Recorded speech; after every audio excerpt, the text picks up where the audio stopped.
아멘. 할렐루야. 반갑습니다. 이렇게 태풍이 북상하는 가운데서도 이렇게 주님의 전을 찾아온 여러분들 너무나 반갑습니다. 우리 한번 옆 사람 보면서 너무나 사랑하고 반갑습니다 한번 인사하고 오늘 말씀 나눴으면 좋겠습니다. 주 안에서 사랑하고 반갑습니다. 환영합니다. 정말 주님의 은혜로 당신을 사랑하고 환영합니다. 할렐루야. 감사합니다. 여러분들 얼굴이 환하니까 좋네요. 날씨는 구준데 얼굴이 환하니까 좋아요. 한번 웃고 시작합시다. 왜 이러죠? 한번 웃고 시작합시다. 할렐루야. 아멘. 웃으니까 좋잖아요. 자, 오늘 말씀의 제목을 함께 다 같이 읽고 말씀 나누겠습니다. 한번 다 같이 제목을 읽어볼까요? 시작. 십자가를 앞에 둔 예수님의 기도. 자, 예수님이 가장 마지막에 기도하신 현장은 어디냐면 겟세마네 동산입니다. 그죠?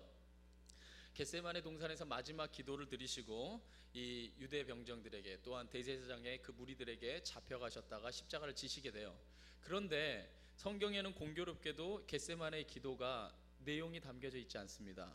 왜냐하면 그럴 수밖에 없는 게 누군가 겟세마네 기도의 현장에서 그 목소리를 들었어야지 그 말씀을 성경에 기록할 텐데 그 자리에 따라간 제자는 3명이에요. 베드로하고 요한하고 야고보죠. 그러니까 요한이 요한복음에 쓰던지 아니면 이 야고보는 원래 야고보서 쓴 야고보가 아니기 때문에 이 사람은 성경 안 썼어요. 바로 순교했기 때문에 못 썼고, 그리고 또 베드로가 들었더라면 베드로 전후서에 썼겠죠. 그런데 베드로, 요한, 야고보는요 멀리 떨어져서 뭐하고 있었어요? 자고 있었어요. 퍼질러 자고 있었어요. 하면서 자고 있었기 때문에 예수님이 3번이나 깰 동안에도 계속 자고 있었기 때문에 예수님의 마지막에 기도의 내용을 들은 제자가 없어요. 그렇기 때문에 예수님께서 겟세마네 동산에서 기도하셨다는 이 사실만 있지 성경에는 내용이 없습니다. 그런데 예수님께서 가장 마지막에 드린 기도의 내용이 무엇인지를 우리가 짐작할 수 있어요. 그게 무엇 때문이냐면 오늘 본문 말씀이 그것을 말해주고 있습니다. 예수님께서요 제자들을 향해서 마지막 유언을 남기십니다. 마지막 유언을 남기는 게 제가 누누이 말했지만 지금도 기억이 안 나시는 분이 있을지도 몰라요. 참 그래 은혜예요, 은혜. 그러니까 또 설교하죠. 그죠? 다 기억나면 어떻게 하겠어요? 13장에서부터 16장까지 무려 4장에 걸쳐서 예수님이 마지막 제자들에게 유언을 남기신 거예요. 13장, 14장, 15장, 16장은 그런 의미에서 이 마지막 예수님의 유언의 가르침입니다. 그리고 17장에 이르러서 한 장 동안에 3가지의 기도를 드립니다. 이 3가지의 기도가 뭐냐면 첫 번째는 하나님을 향해 드리는 기도를 드리고, 그 다음에 제자를 향한 기도, 그 다음에 세상의 문 영혼들을 향한 기도를 드리십니다. 바로 이 기도를 드리시고 난 다음에 간 곳이 겟세마네 동산이에요. 그 다음에 예수님이 그곳에 가서 무슨 기도했겠어요? 바로 이 내용을 기도하셨겠죠. 할렐루야. 그렇기 때문에 오늘 이 말씀은요 예수님이 겟세마네 동산에서 기도하셨을 바로 그 내용입니다. 그 중에서도 첫 번째인 하나님을 향해 드리는 기도입니다. 자, 그 내용이 무엇이냐면 1절에 예수님께서 이렇게 기도를 시작하십니다. 예수님께서 이 말씀을 하시고, 자, 이 말씀은 무슨 말씀일까요? 이래도 못 알아들으면 이제 집에 가서 머리를 점검해 봐야 돼요. 뭐예요? 여기 왜 이렇게 장애인들이 많죠? 말을 못해. 마지막 유언했다고 이제까지 얘기했는데 뭐 들으셨어요? 마지막 뭘 말씀하셨다고요? 유언의 가르침. 이 말씀을 하시고, 그러니까 여러분 예수님의 마지막 유언의 가르침엔요 주옥과 같은 말씀이 많아요. 여러분이 알고 있는 말씀 많다니까요. 뭐가 있을까요? 예를 들어 13장에 사람이 친구를 위하여 목숨을 버리면 이보다 더 큰 사랑이 없나니 너희가 나의 명대로 행하면 나의 친구라, 이런 말씀이라든지, 아니면 14장 6절에 나는 길이요 진리요 생명이니 나로 말미암지 않고는 아버지께로 올 자가 없다, 이런 가르침이라든지, 아니면 15장에 나는 포도나무여 너희는 가지니. 여러분들이 아멘 안 하면 다 하려고.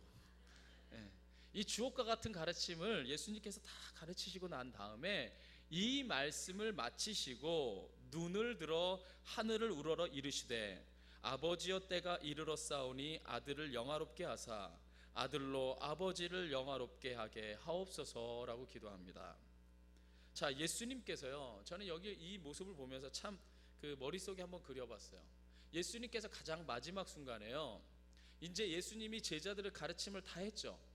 다 하고 아마도 이 예수님이 마지막에 있었던 최후의 만찬의 장소는 마가의 다락방일 거라는 많은 신학자들은 마가의 다락방이라고 이야기합니다.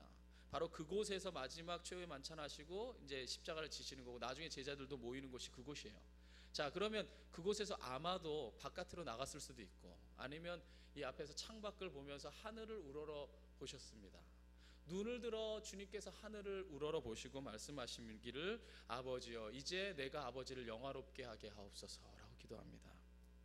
자, 주님께서 이처럼 삶에서요, 굉장히 중요한 순간, 인생에서 무엇인가 가장 중요한 순간에 이르면요, 주님이 꼭 하는 버릇이 하나 있어요. 그게 뭐냐면요, 눈을 드는 거예요. 그리고 하나님을 우러러 보는 겁니다. 이게 예수님께서 중요한 순간마다 하셨던 버릇이에요. 제가 예를 들어 볼까요? 예를 들면 마가복음 7장 34절에 주님께서 귀먹은 자를 고치실 때에, 그 귀먹은 자를 고치시기에 앞서 먼저 눈을 들어 하늘을 보시고 주님께 기도합니다. 또한 요한복음의 11장 41절에 보면은 죽은 지 나흘이나 돼서 이제 몸이 썩어져가는 냄새가 나는 이 나사로를 보시며 마음의 통탄이 여기시면서 하늘을 우러러 주님을 바라보시고 나사로야 일어나라 하셔요. 또한 예수님께서 오병이어의 기적을 일으키기 직전에도 정말 갈 길 몰라 방황하는 백성들, 정말 길 잃은 양떼처럼 헤매는 백성들을 바라보시면서 하늘을 우러러 기도하시고 하나님 바라보시고 난 다음에 이 기적을 행하십니다. 할렐루야.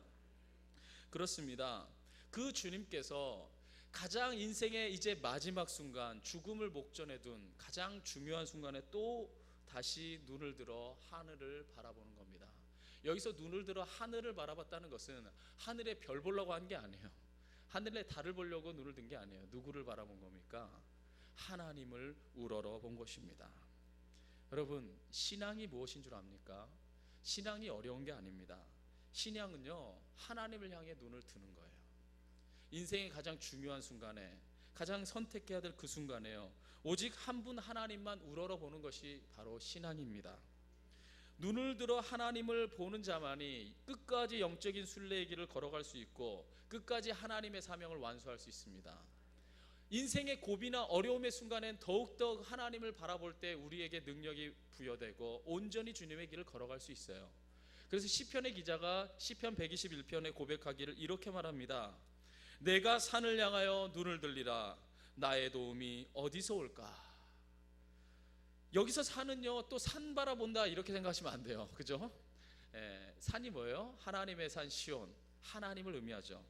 눈을 들어 하나님을 볼 때 나의 도움이 어디서 오는가? 시편의 기자는 대답하죠. 뭐라고 말합니까? 2절 말씀을 함께 고백해 봅시다. 시작.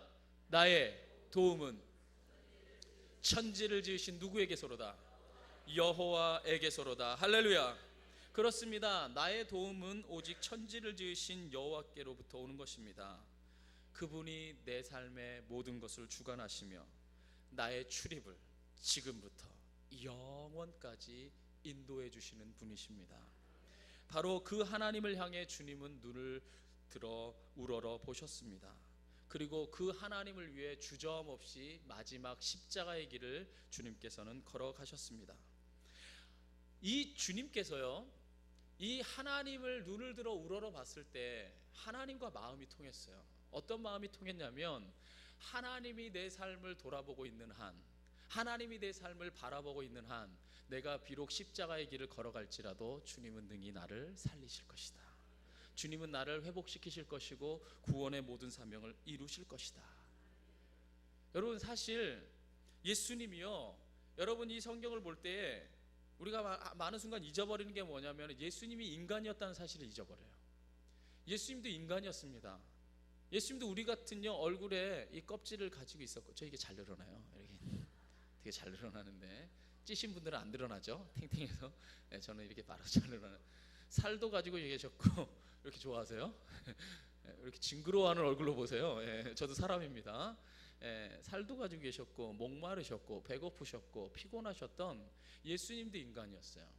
그래서 사실은 예수님께서 이 기도를 드리고 난 다음에 겟세마네 동산에 가서 기도 드릴 때요, 마지막 순간이 또 오니까, 잡혀가야 될 그 순간에 오니까 또 두려운 겁니다. 예수님이라고 해서 이 고난과 십자가, 이 아픔의 길을요 그냥 기꺼이 막 당당하게만 걸어간 게 아니에요. 그 순간에 예수님이요 또 이 잔을 옮겨달라고 기도합니다. 예수님께서 하나님 앞에 진짜 그래서 인간적인 모습이 보여요. 예수님이 참 인간적이에요. 주님, 하나님 할만하시거든. 하실 수만 있다면 이 잔을 내게서 뭐 해주십시오? 옮겨주십시오. 그러니까 살려달라는 얘기죠. 안 갈 수 있으면 안 가게 해달라고 한 것이죠. 그런데 그 순간에 예수님이 또 무엇을 했을까? 저는 상상합니다. 뭐 이게 우리의 마음속에 상상하는 거죠. 그 순간에 저는 또 예수님이 눈을 들어 하늘을 보았다고 생각합니다. 그 순간에 다시금 눈을 듭니다.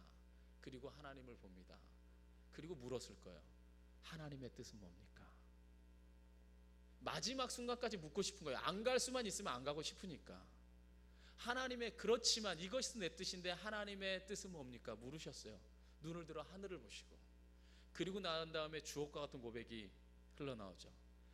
하늘을 보고 난 다음에 흘러나오는 고백이요. 뭐라고 고백합니까? 그러나 나의 원대로 마옵시고 아버지의 무엇대로? 원대로 되기를 원하나이다. 아버지의 뜻대로 되기를 원하나이다. 주님이 끝까지 자신의 사명을 감당할 수 있었던 것은 끝까지 하나님을 우러러 보았기 때문입니다. 주님의 뜻을 끝까지 이루는 자가 되고 싶으십니까? 끝까지 여러분이 변질되지 않고 하나님의 나라에 정말 거하는 여러분이 되고 싶습니까? 하나님의 순례의 여정을 걸어갈 때에 끝까지 실패하지 않고 하나님 나라에 이르는 자가 되고 싶습니까? 그렇다면 인생의 고비마다, 삶의 순간마다 여러분 눈을 드십시오. 그리고 하늘을 보십시오.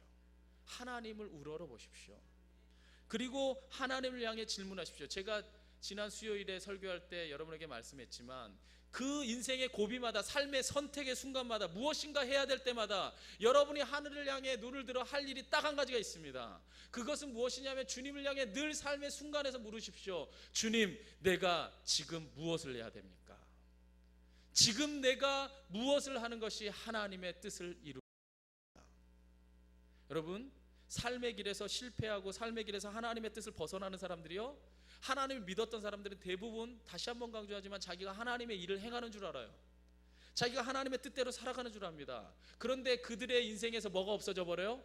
눈을 들어 하나님을 보는 순간이 없어져 버립니다. 누가 그랬어요? 사울이 그랬어요. 누가 그랬습니까? 인생에서 보면요, 삼손이 그랬어요. 솔로몬이 그랬고, 인생의 마지막 순간에 이르러서 솔로몬이 다시 하나님을 봤기 때문에 그가 전도서를 썼지만, 인생의 순간에서 그래서 그가 뭐라고 고백하니까, 하나님 앞에서 내 인생을 돌아보니 헛되고 헛되니 헛되고 헛되도다. 우리가 하나님을 바라보지 않고 우리가 우리의 뜻대로만 걸어가면, 하나님을 향해 눈을 들지 않으면 인생의 마지막에 여러분이 남길 말은 딱 한 가지예요. 헛되고 헛되니 헛되고 헛되도다. 왜? 여러분이 걸어온 길이 다 주님의 길이 아니기 때문이에요. 여러분이 행한 일들이 다 주님의 일이 아니기 때문이에요. 그렇기 때문에 우리의 가장 인생의 중요한 순간마다 여러분들이 하나님을 향해 물어야 됩니다. 뭐라고? 주님의 뜻이 무엇입니까? 할렐루야. 전 여러분들이 그런 성숙한 그리스도인이 되기를 간절히 축원합니다. 정말 그렇게 눈을 들어 하나님을 바라볼 때 우리의 삶이 바로 세워질 수 있어요. 왜냐하면 하나님이 내 삶의 일거수일투족을 다 살펴보고 계시는데, 어찌 죄된 삶의 자리에 한 번은 넘어질 수 있겠지만 계속해서 그 자리에 있겠습니까? 하나님을 보는 순간 다시 돌아오게 되죠. 또 하나님이 내 삶을 다 돌아보고 계신데 내가 아무리 인생에서 어려울지라도 좌절과 낭만 가운데만 있겠습니까? 하나님이 내 삶을 돌아보고 계심을 믿는데 능히 다시 일어날 수 있는 줄 믿습니다. 그렇게 주님을 다시 바라볼 때 우리 인생의 진정한 의미를 다시 찾고 걸어갈 수 있는 힘을 갖게 됩니다. 자, 그렇다면 예수님께서 눈을 들어 하나님을 바라보시며 무슨 기도를 했을까? 이 마지막 순간에 무슨 고백을 했을까? 바로 주님은 이렇게 기도하셨습니다. 함께 읽어볼까요? 1절 하반절을 다 같이 읽어보겠습니다. 시작.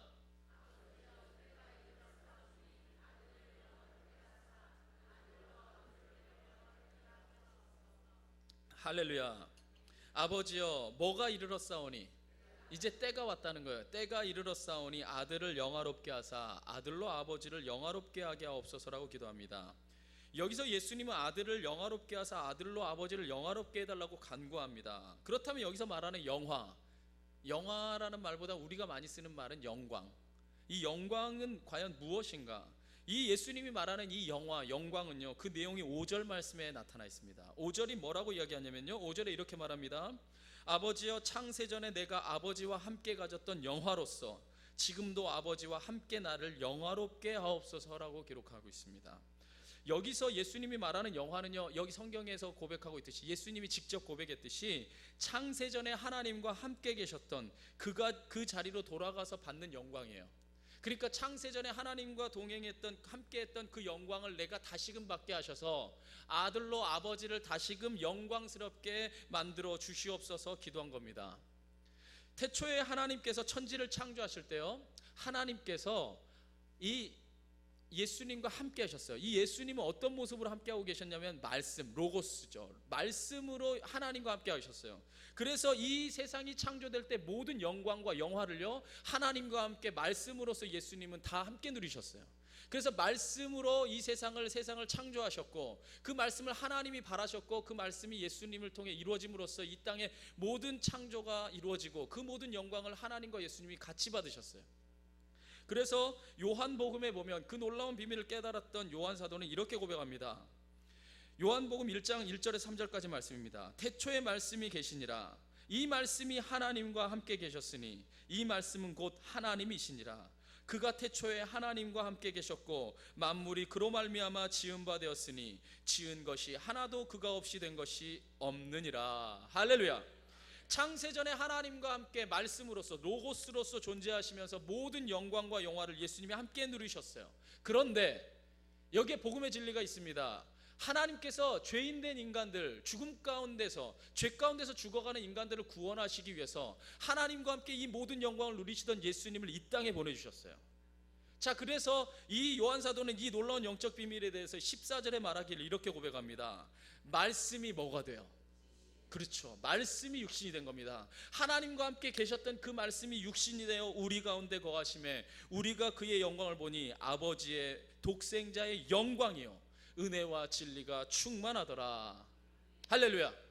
이 아버지와 함께 계셨던 말씀이 바로 육신을 입어 성육신하셔서 이 땅에 오신 분이 바로 예수님입니다. 그 말씀이 충만하셨던 예수님 안에는 은혜와 진리가 넘쳐나고 있었어요. 바로 인간의 모든 죄를 대속하시고 대신 용서해 주시고 그 인간을 구원하시려는 하나님의 이 뜻을 이루기 위해서 하나님과 함께 누렸던 이 영광의 자리를 예수님이 친히 포기하고 내려오셨어요. 이 영광의 자리를 예수님이 친히 내려놓으신 거죠. 포기하신 겁니다. 그것에 대해서 바울은요 이렇게 고백하고 있습니다. 빌립보서 2장 6절에서 7절에 보면 그는 근본 하나님의 본체시나, 여기서 그는 누구예요? 예수님이죠. 예수님은 근본적으로 하나님과 같은 분이셨어요. 본체셨으나 하나님과 동등됨을 취할 것으로 여기지 아니하시고 오히려 자기를 비워 무슨 형체를 가지사? 종의 형체를 가지사 사람들과 같이 되셨고, 종의 형체를 입고 하나님의 뜻을 이루기 위해서 이 땅에 오신 예수님께서, 이제 사람의 몸을 입으신 이 예수님께서 마침내 이 영광스러운 구원의 사명을 이룰 때가 온 겁니다. 그래서 아버지여 때가 이르렀사오니, 아버지께서 아들을 영화롭게 만드셔서 이제 아들로 아버지를 영화롭게 하게 하옵소서라고 기도하고 있는 거예요. 이제 창세전에 있었던 이 모든 영광, 하나님과 함께 했던 이 모든 영광이 예수님의 십자가, 따라해보세요. 십자가, 부활, 바로 그렇습니다. 여기에 복음의 모든 진리가 지금 다 담겨 있어요. 성육신, 십자가, 그리고 부활을 통해서 이 모든 예수님이 아들의 영광을 다시 얻게 되는 겁니다. 부활하셔서 하나님의 보좌 우편에 이제 마지막에 승천, 이게 조직신학의 모든 주제예요. 대주제예요. 성육신, 십자가, 부활, 그리고 승천하셔서 하나님의 보좌 우편에 올라가셔서 모든 영광을 받으시면 바로 이 기도가 이루어지게 되는 겁니다. 자, 이것이 아들을 영화롭게 하사라는 말씀의 의미예요. 자, 십자가 부활의 역사를 통해 창세전에 있었던 영광이 회복되면 예수님은 이제 자신을 믿는 자들에게 영생을 줄 수 있는 권세가 주어져요. 예수님은 십자가와 부활을 통해 이 모든 구원의 사역을 이루시면 비록 고통의 길이고 눈물의 길이고 아픔의 길이지만 이 모든 십자가의 사명을 완수하시고 부활의 영광을 이루시면 이제 예수 그리스도의 이름을 믿는 자마다 모두 구원을 받게 되는 권세를 예수님이 이제 줄 수 있게 돼요. 자, 그래서 아들이 이 모든 십자가와 구원의 사역을 이룸으로써 아버지를 영화롭게 하는 거예요. 그래서 주님은 이렇게 고백했죠. 2절에 이렇게 고백하셨어요. 예수님께서 기도하기를 이렇게 기도합니다. 아버지께서 아들에게 주신 모든 사람에게 무엇을 주게 하시려고? 영생을 주게 하시려고 만민을 다스리는 권세를 아들에게 주셨음이로소이다. 바로 이 영생을 주게 하기 위해서 아들에게 모든 권세를 주셨으니 이제 창세전에 있었던 이 모든 영광을 이룰 수 있도록 나에게 이제 이 마지막 때를 승리하게 하옵소서 기도하는 겁니다. 그렇다면 예수 그리스도를 통해 주시려는 영생의 의미는 무엇인가? 3절에 계속해서 예수님이 기도합니다. 3절에 여러분이 함께 고백합시다. 시작. 영생은 곧 유일하신 참 하나님과 그가 보내신 자 예수 그리스도를 아는 것이니이다. 할렐루야. 지금 이 짧은 기도에 뭐가 다 들어있어요? 이 모든 구원의 섭리, 이 모든 구원을 향한 이 하나님의 모든 뜻이 다 담겨 있어요. 여기서 3절에 영생의 의미에 대해서 예수님이 확고하게 말씀해 주십니다. 영생은 무엇이냐? 곧 이것이다. 수학 기호로 말하면 영생 니콜 이거예요. 곧이라는 말은 니콜 이겁니다. 영생은 이것인데 그것은 무엇이냐면 곧 유일하신 하나님과 또 그가 보내신 자 누구? 말씀으로 계셨으나 그가 성육신하셔서 하나님이 친히 보내셔서 이 땅에 오신 예수 그리스도를 아는 것이니이다. 달리 표현하자면 여기서 안다고 하는 것은 그냥 지식적으로 아는 게 아니고 깊은 교제 가운데 아는 것이니 이게 우리 성서적인 말로 표현하자면 예수 그리스도를 믿는 것이니이다. 이게 바로 영생이라 말씀해주고 있는 것입니다. 그렇습니다.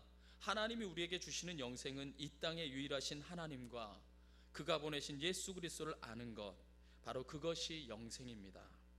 자, 이 영생을 여러분이 소유하게 되기를 간절히 축원합니다. 바로 하나님을 아시고 예수 그리스도를 아는 것이 믿음이에요. 이 믿음은 절대로 지식적인 믿음만이 아니라 주님을 진정으로 내 삶의 주인으로 모시는 믿음을 말하는 것입니다. 자, 하나님께로부터 보내심을 받은 예수님은요, 하나님께서 하라고 하신 일들을 끝까지 완수함으로써 하나님께 영광을 돌리셨어요. 그래서 4절에 보면은 이렇게 고백합니다. 우리 한번 4절 읽어봅시다. 시작. 아버지께서 내게 하라고 주신 일들을 내가 이루어 아버지를 이 세상에서 영화롭게 하였사오니. 할렐루야. 그래서 5절에 그 고백이 계속해서 나오는 겁니다. 이제 내가 아버지를 영화롭게 하게 하옵소서. 자, 저를 보세요. 하나님께서 예수님에게 하라고 주신 일이 뭐예요? 하나님께서 예수님에게 하라고 주신 일이 뭘까요? 야, 너 목수니까 너 장롱 잘 만들어라. 너 목수니까 너 배 잘 만들어라 이러셨어요? 아니죠. 하나님께서 예수 그리스도에게 하라고 주신 일은 성육신하는 것, 스스로 자기를 비워 종의 형체를 가져 이 땅에 태어나는 것, 그것도 말구 위에 태어나서 가장 낮은 자리에 태어나는 것, 그리고 너가 이 세상에 헐벗고 굶주린 자들, 방황하고 헤매는 자들, 갈 길 몰라 헤매는 저 양떼들을 사랑으로 품는 것, 사랑하는 것, 그리고 그들을 사랑하는 그 마지막에 그 사랑의 결정체로 저들을 위해 기꺼이 십자가를 지는 것, 그리고 너가 그 십자가에 머물러 있는 것 아니요 부활의 영광에 참여하는 것, 그리고 하나님 나라에 다시 승천하는 것. 이게 예수님께 하나님께서 하라고 주신 일이에요. 보세요. 예수님께서 이 하라고 주신 일을 이루는 순간순간마다 무엇 하셨다고요? 기도하셨어요. 하늘을 우러러 보라보시고 기도하셨어요. 여러분, 예수님께서 기도하시지 않으셨으면요, 하나님께서 하라고 주신 사명 끝까지 못 이룹니다. 왜냐하면 하나님께서 이 예수님께 주신 능력은요, 얼마든지 십자가를 피할 수 있는 능력이에요. 얼마든지 고난의 길을 안 걸어가도 될 수 있을 만한 능력이에요. 얼마든지 인기도 많았고 많은 사람들에게 먹을 것도 줄 수 있었고 병도 고칠 수 있었고 엄청난 능력을 가지고 있었어요. 이런 사람들이 다 뭡니까? 이단에 빠졌던 사람들, 대형교회 목회자가 됐던 사람들이 다 이런 엄청난 능력을 받았던, 예수님과 같은 능력을 행했던 사람들이 아닙니까? 그런데 그들이 가장 중요한 순간에 뭐 하지 않아요? 기도하지 않아요. 그러니까 이 모든 하나님의 교회들을 기업으로 생각해서 아들에게 물려주다가 세상에 이 모든 병든 사람들을 자기가 고친 것처럼 이단을 만들어 버린다든가, 마지막 순간에 끊임없이 변질되고 잘못되는 겁니다. 왜? 하나님을 우러러 보지 않습니다. 하나님이 살아계신 것을 잊어버립니다. 하나님이 내 삶을 돌아보고 있다는 것을 망각해 버리는 거예요. 보세요. 예수님의 인생의 끝자락에서 십자가는 지는 겁니다. 그만큼 어려워요. 왜?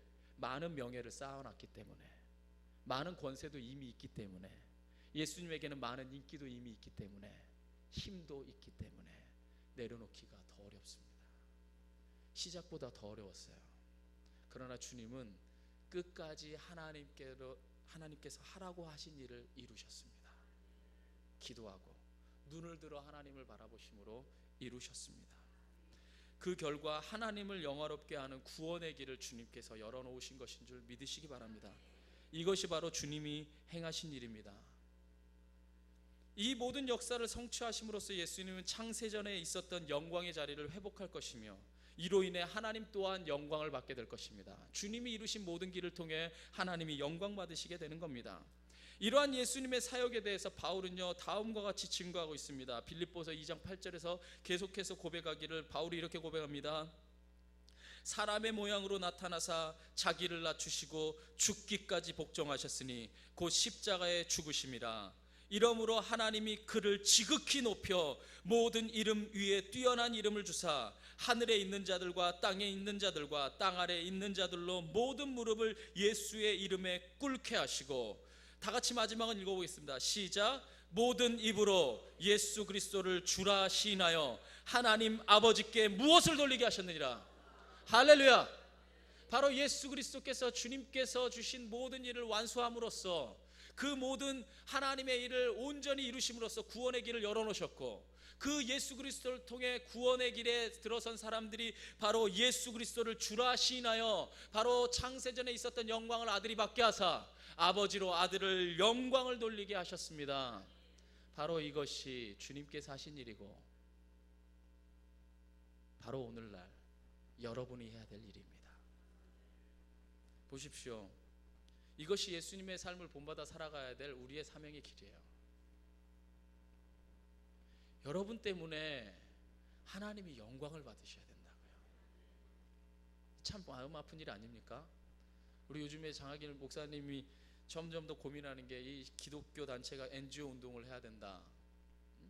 정말 그 얘기를 많이 하시는데 저는 참 동감합니다. 세상의 생명을 살리는 일을 기독교인들이 해야 돼요. 아니, 왜 세상에 나가서 기독교인이라는 이 이름 하나만 외치면 이렇게 욕을 먹습니까? 저는요, 이렇게 그 인터넷 같은 기사 읽으면요, 꼭 그 댓글을 묵상하는 은혜가 있어요. 한번 읽어봐요. 사람들은 어떻게 생각하나. 아니, 무슨 한번 얘기를 해봅시다. 박주영이 기독교인이라는 얘기, 뭐 기독교인지 뭐 이단이라는 얘기도 있는데, 하여튼 기독교인이라고 사람들 알고 있잖아요. 기독교인이라는 이유만으로 아무 이유 없이 욕먹어요. 계속 욕먹어요. 보면 승질나 죽겠어요. 제가 옛날에도 여러분한테 고백했죠. 제가 미국에 있는데 어떤 사람들이 막 그 교회를 막 비판하는 막 글을 막 올려놨어요. 그래가지고 하도 보다가 이게 막 비난하는 수위가 높고 얼토당토 않는 것도 비판하길래 제가 이렇게 한마디 썼어요. 모든 크리스찬이 그런 건 아닙니다. 기독교에 대해서 바로 알면 기독교는 절대 그런 종교가 아닙니다. 제가 그 말을 써놨다가 제가 얘기했잖아요. 30분 만에 제가 평생에 들어야 될 욕을 다 들었어요. 이 새끼야 일로 와봐. 너 어디 있어? 이 새끼. 만나자. 이제 죽여버린다. 쫙. 내가 잠깐 화장실 갔다 왔더니 댓글이 쫙 달렸어요. 그래서 제가 한마디 쓰고 나왔어요. 저 미국인데요. 뭐 나오면 죽겠더라고요. 한 대 맞겠더라고요. 나는 그냥 크리스찬이고, 크리스찬이 다 그런 건 아니라고 한마디 했을 뿐인데, 오늘날의 세상에 크리스찬 이유만으로 왜 이런 많은 욕을 듣고 많은 사람들이 손가락질을 합니까? 하나님의 이름을 우리가 영화롭게 해야 되는데 욕되게 하고 있는 건 아닙니까? 그 이유가 뭘까요? 제가 오늘 말씀을 정리하면서 생각해 봤습니다. 이유가 뭘까? 이유는 하나다. 처음에는 다 괜찮았어요. 처음엔 다 주님을 믿을 때 감격과 감동이 있죠. 그래서 처음에 예수님을 믿을 때 주변 사람들이 다 여러분의 변화를 보고 놀래잖아요. 너가 이렇게 변했어? 많은 사람들이 놀랍니다. 그리고 나서 인생을 살아가면서 하나님을 우러러보지 않아요. 진정한 기도를 드리지 않는다는 얘기예요. 진짜 기도는 뭔지 아세요? 하나님의 뜻을 묻는 거예요. 아버지께서 하라고 하신 일이 무엇인지 묻는 거예요. 그런데 우리의 기도는요, 날이 가고 시간이 갈수록 뭐가 되는 줄 아세요? 내가 하기 원하는 일을 아려는 거예요. 내가 이루고 싶은 일을 아려는 거예요. 그러니까 세상에 나가서도 내가 하고 싶은 일을 하고 내가 이루고 싶은 일을 이뤄가요. 하나님이 손가락질 받습니다. 욕을 먹어요. 예수님의 삶을 통해 우리는 배워야 됩니다. 우리의 인생에서 가장 중요한 것은 무엇이냐? 삶의 순간순간마다 멈춰 서세요. 서야 합니다. 그리고 눈을 들어 하늘을 우러러 봐야 됩니다. 우러러 봤다는 얘기는 내가 내리 깔아봤다는 얘기가 아니에요. 내가 겸손하게 무릎 꿇고 하나님을 존경하고 하나님을 모시는 마음으로 우러러 봤다는 얘기예요. 그리고 하나님이 원하시는 우리에게 행하시기를 바라시는 뜻을 물어야 됩니다. 그리하여서 우리의 삶을 통해 기억하십시오. 예수말 교회 교인들은 꼭 기억하십시오. 하나님을 영광스럽게 하는 것이 여러분의 삶의 이유입니다. 그래서 저 CCC의 그 구호를 내가 너무 좋아한다 했잖아요. CCC의 구호 너무 좋아요. 붉고 붉은 그리스도의 피를 인하여 푸르고 푸른 하나님의 계절이 돌아오게 하라. 얼마나 멋져요. 여러분들이 이 붉은 심장을 가지고 예수님의 피를 가지고 이 세상을 푸르게 만들어 간다면 바로 그것이 하나님께 영광을 돌리는 일이고 생명을 살리는 일이 아니겠습니까? 이제 삶의 여정에서 눈을 들어 하나님을 바라보고 하나님을 영화롭게 하기 위해서 자신의 모든 것을 내려놓을 수 있는 바로 여러분이 되기를 간절히 축원합니다. 그것은 철저한 자기 포기와 순종이 있지 않으면, 자기 포기가 되지 않으면 하나님의 뜻을 이룰 수가 없어요. 자기가 포기되지 않았으면 예수님은 절대로 십자가를 질 수 없어요. 자기가 포기되지 않으면 교회를 절대로 세습하지 않을 수 없어요. 자기가 포기되지 않으면 세상에서 모든 일들을요, 자기가 포기되지 않으면 주님을 영광스럽게 하는 일을 할 수가 없어요. 그러니까 어려운 거예요. 그래서 하나님을 바라봐야 되는 겁니다.